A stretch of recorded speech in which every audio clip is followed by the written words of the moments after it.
l'histoire de mon enfance parce que j'ai grandi à Kinshasa, en République démocratique du Congo.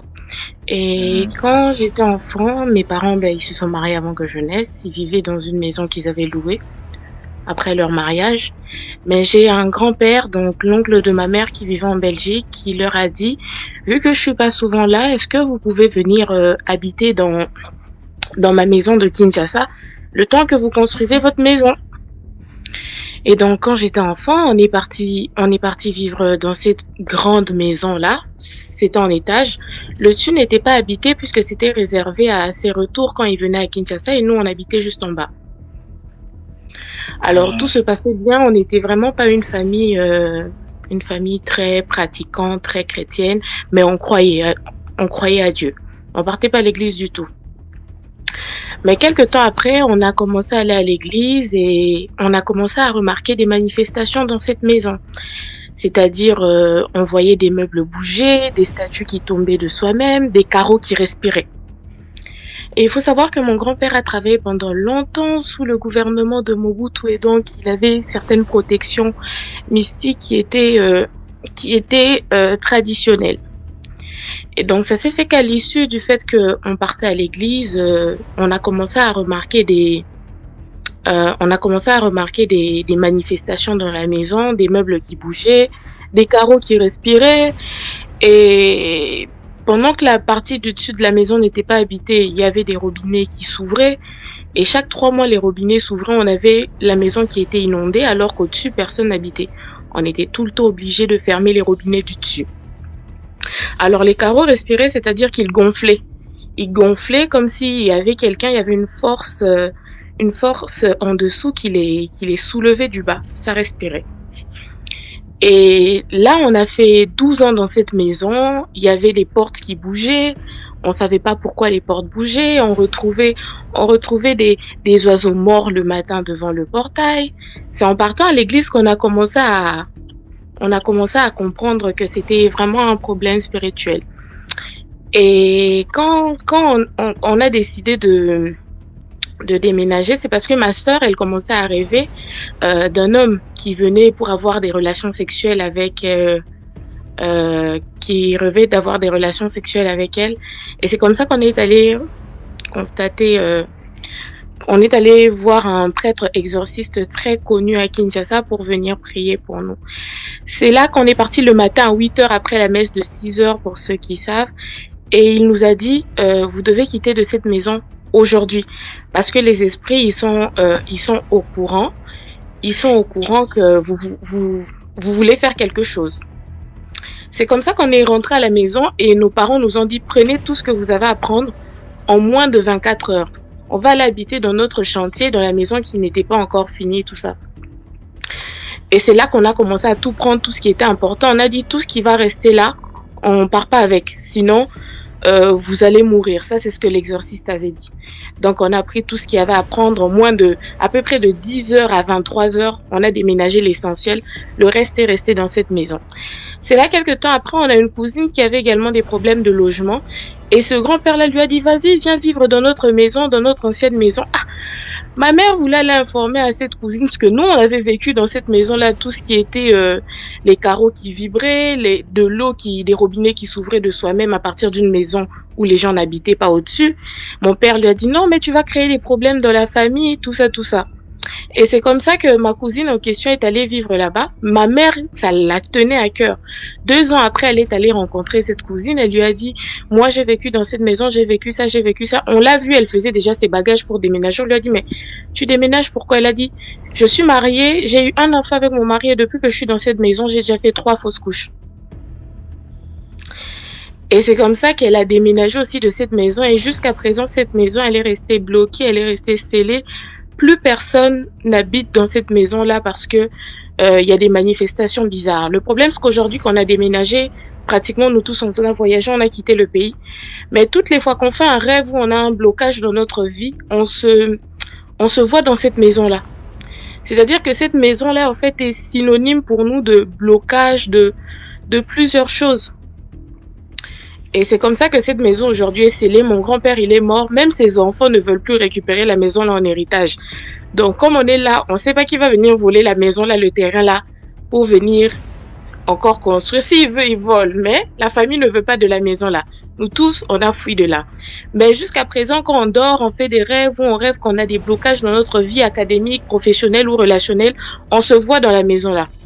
Donc c'était vraiment un combat toute notre enfance.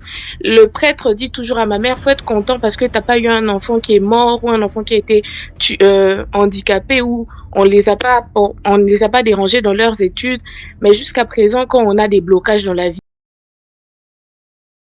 Bonjour la team, bonjour les amis, comment allez-vous? J'espère que vous allez bien. Quant à moi, ça va super bien. Donc, on se retrouve pour les décortiquages des histoires mystiques de DMG TV. Donc, voilà, je remercie. Comme d'habitude, je prends toujours le temps de remercier le magnifique travail qu'il a là-bas parce que le travail qu'il fait nous permet de prendre conscience de certaines choses, de savoir que dans la vie, il y a certaines situations qui existent, qu'il y a aussi le monde spirituel qui existe. Donc, c'est une prise de conscience. Parce que quand vous prenez conscience de certaines choses, de certaines énergies, vous avez la capacité de vous prévenir des potentiels dangers qui peuvent découler de cela. Donc, c'est la raison pour laquelle je vous demande d'écouter ces vidéos-là, comme je l'ai toujours dit, pour sensibiliser, pour ajouter déjà à tout le travail qu'il fait. Euh, euh, pour ajouter au travail qu'il fait, je vous demande de protéger, de regarder, d'écouter cette vidéo avec une intention d'amour et de protection et non une intention de peur. Et de ne pas vous identifier à ces histoires. Parce que si vous vous identifiez à cela, vous en faites une croyance absolue. Il peut arriver que vous allez en faire l'expérience parce que si vous croyez quelque chose, vous avez peur, vous vibrez la peur.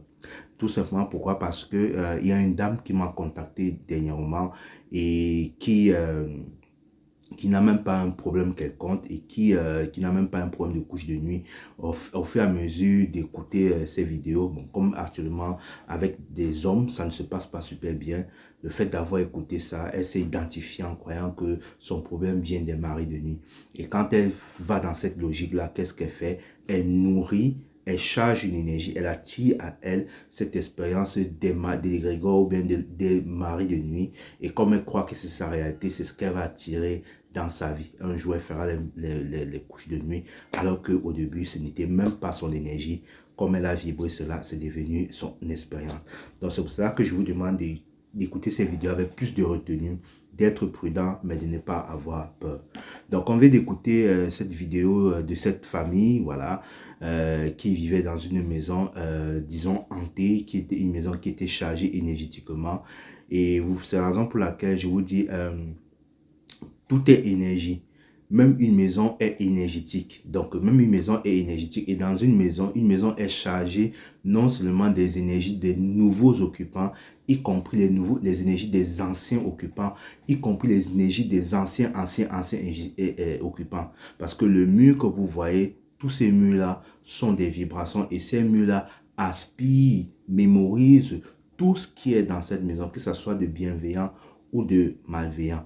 Donc, il faut bien prendre ça en compte. C'est la raison pour laquelle c'est très important quand vous entrez dans une maison ou bien quand vous aménagez dans une maison que vous avez louée. C'est très important de faire une purification, une harmonisation des lieux.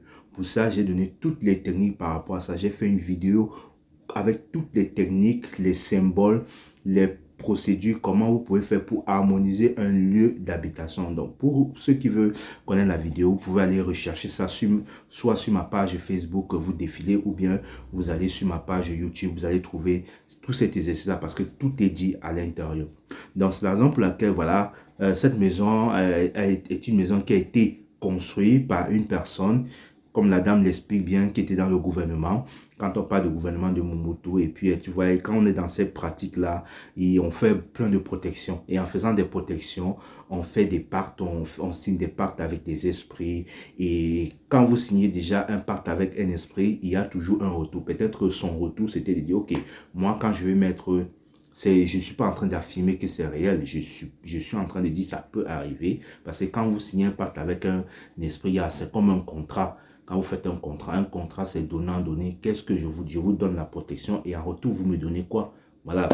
Donc, il peut arriver qu'il a signé les pactes avec les esprits. L'esprit, il lui a dit, ok, bon, les personnes qui vont habiter ici, voilà, tu peux faire ça, ça, ça, prendre leur énergie. Et c'est comme ça que quand les habitants, ils arrivent dans cette maison, ils vivent ce qu'ils sont en train de vivre, sans toutefois savoir que ils sont en train de subir, ils sont en train de payer, ou bien ils sont en train d'honorer le contrat que le monsieur a élaboré, ou bien le monsieur a élaboré avec les esprits. Ça, c'est une des possibilités.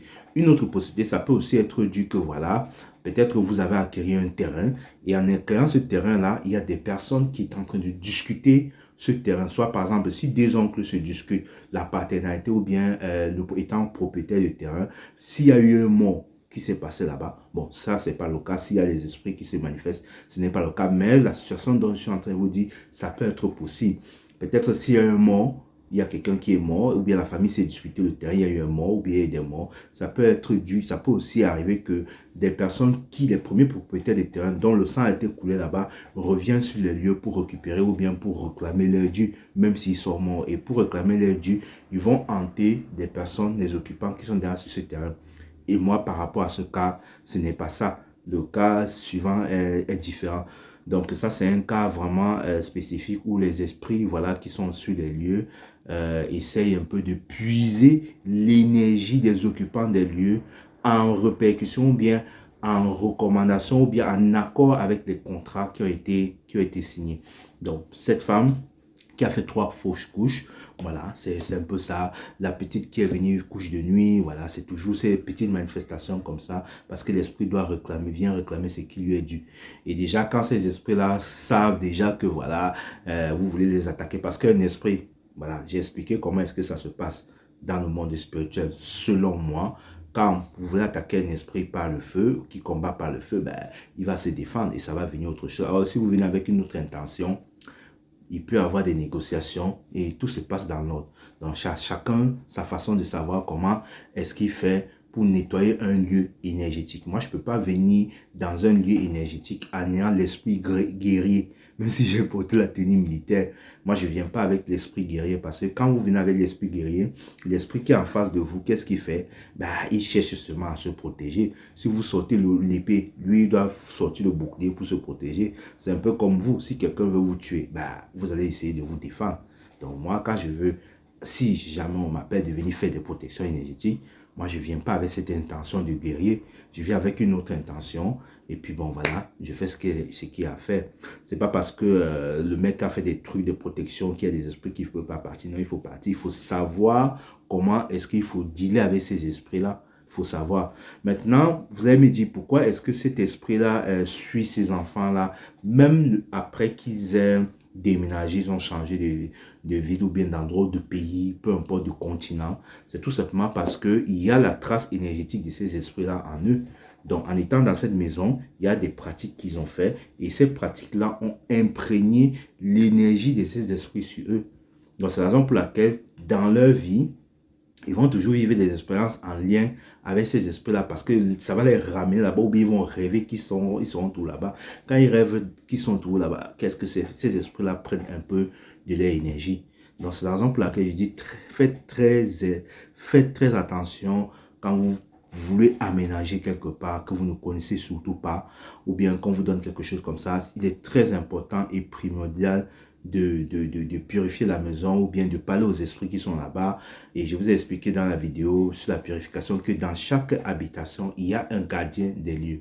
Il faut parler avec le gardien des lieux. Même s'il y a des esprits malveillants là-bas, il faut parler avec des gardiens des lieux. Le gardien de la maison, il y a un gardien dans chaque habitant, comme dans cette maison où je suis en train de vivre, il y a un gardien des lieux. Le gardien, lui, se place toujours à côté de la porte. Je communique avec lui, je dis, ok, protège ma maison contre tout danger, contre ceci. Et les murs que vous voyez là, ces murs-là, ça a des mémoires des précédents locataires qui étaient ici, occupants de cette maison. Toutes leurs frustrations, toutes leurs colères, tous les problèmes qu'ils avaient sont incrustés dans ces murs. Et du coup, moi, quand j'arrive, je fais d'abord une purification. Je fais une purification, je fais un nettoyage, je fais des prières avant de m'installer. Sinon, ces problèmes-là vont impacter tous ceux qui sont dans cette habitation. Tous ceux qui sont dans cette habitation, si c'est un couple qui est là, ben, il y aura des problèmes qui vont survenir. Et parfois, vous allez même vous demander, mais nous, qu'est-ce qui se passe? C'est quoi ces problèmes qui arrivent? C'est quoi ces problèmes qui se manifestent? C'est tout simplement parce que ces problèmes, voilà, ces problèmes sont dus au fait qu'il y a des mémoires qui sont dans ce mur qui influencent tous les habitants de cette maison. Voilà. Donc c'est un peu ça, c'est un peu comme ça que ça fonctionne. Dans tous les cas, comme je vous ai dit, essayons d'être vigilants, essayons de regarder ces vidéos avec une attitude de détachement sans toutefois s'identifier à cela. Et il y a plein de techniques, vous pouvez maintenant vous protéger parce que quand lui fait aussi des vidéos, c'est pour vous amener aussi à prendre conscience de certaines situations, à vous protéger. Et moi, quand j'explique aussi, c'est pour vous dire, ok, si vous prenez une maison, vous n'allez pas vous installer dans cette maison comme ça. Il va falloir que vous essayez de dialoguer avec les esprits qui sont dans cette maison, des occupants spirituels qui sont dans cette maison. Voilà, il y a des positifs, il y a des négatifs. Il faut essayer de dealer avec eux, d'échanger avec eux et puis faire un travail de purification, d'harmonisation pour leur dire que, ok, sur le plan physique, cette maison vous appartient et que vous deviez, voilà, vous deviez l'occuper. C'est comme ça. Donc, c'est ce que je vais vous passer comme message. Dans tous les cas, continuez toujours à partager, à liker. Je vous remercie pour tout, de me suivre. Et puis maintenant, si vous êtes intéressé par des prestations que je fais, que ce soit une lecture vibratoire d'âme avec votre date de naissance, je détermine l'origine de ce que vous avez, le problème karmique que vous avez, quel est le karma que vous aidez à dépasser. Si vous vivez des situations récurrentes, on va aller voir l'énergie ou bien le blocage qui est caché derrière cette situation et je vais vous dire comment est-ce que vous allez dépasser. Si vous avez des dons, des qualités, je peux vous aider à vous développer. Si vous venez d'ailleurs, c'est ça la lecture vibratoire d'âme. Je vous donne toutes les informations qui sont constituées dans votre structure énergétique, dans votre aura. Et puis maintenant, à travers ces informations, c'est vous qui vous avancez votre vie. Donc, je suis juste un guide. Voilà, je suis un guide, je vous donne des informations et c'est tout. Et maintenant, si vous vous sentez fatigué, si vous sentez que vous n'avez plus d'énergie, si vous sentez que voilà, vous avez besoin d'une purification énergétique, moi, je vous fais ce qu'on appelle un soin d'harmonisation énergétique de tous les corps, des chakras, de tous vos corps subtils, de tous les plans subtils, ainsi que dans les vies parallèles, dans les vies antérieures, dans les vies karmiques. Voilà, tout ce qui est karmique, je fais des nettoyages. Et aussi, n'hésitez pas à regarder de temps en temps ma page parce que j'organise des petits ateliers. Comme dans 2 semaines, dans 2 semaines ou 3 semaines, je vais organiser un atelier pour travailler sur les vœux des vies antérieures. Et puis, différents ateliers sur les missions de vie. Si vous voulez connaître votre mission de vie, votre intention d'incarnation, n'hésitez pas à me contacter. Et puis, voilà, on va faire un travail qui n'est pas gratuit, qui est payant. Voilà, donc c'est de ça que je voulais aborder avec vous. N'oubliez pas, l'unité est la clé, nous sommes tous un. Soyez prudents, n'ayez pas peur. Ciao, ciao. Que la paix, l'amour soit avec vous. Gratitude des filles.